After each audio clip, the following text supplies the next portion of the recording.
21/2/2022 साली महाराष्ट्र सरकारने एक शासन निर्णय केलेला होता आणि त्या शासन निर्णयानुसार ऊस उत्पादक शेतकऱ्यांना दिली जाणारी जी एफआरपी आहे त्या एफआरपी पैकी केवळ जी बेसिक एफआरपी आहे 10.25 वर निघणारी तेवढीच एफआरपी द्यायची आणि त्यातून तोडणी वाहतूक वजा करता पहिला अॅडव्हान्स द्यायचा आणि उर्वरित रक्कम ही सीझन संपल्यानंतर त्या कारखान्याची रिकव्हरी किती लागते त्याचा हिशेब करून 2 टप्प्यामध्ये द्यायचा अशा प्रकारचा तो शासन निर्णय होता। त्यामुळे 2-2 वर्ष शेतकऱ्यांना एफआरपी मिळत नव्हती। साखर कारखाने या शासन निर्णयाचा गैरफायदा घेत होते।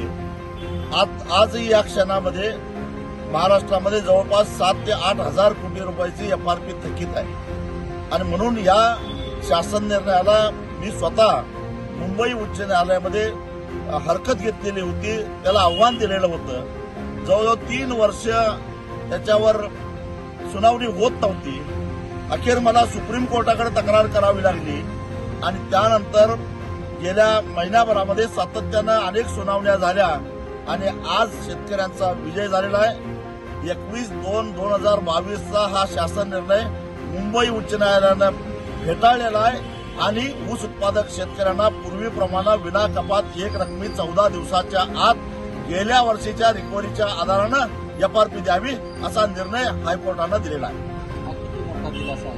हा फार मोठा दिलासा। गेल्या अनेक वर्षापासून ही पद्धत महाराष्ट्रामध्ये चालू होती, पण मध्येच उद्धव ठाकरे यांच्या नेतृत्वाखालचं महाविकास आघाडीचं सरकार असताना याच्यामध्ये बदल केला गेला आणि तुकड्या तुकड्यानं शेतकऱ्याला एफआरपी द्यायचा अशा प्रकारचा हा बदल होता।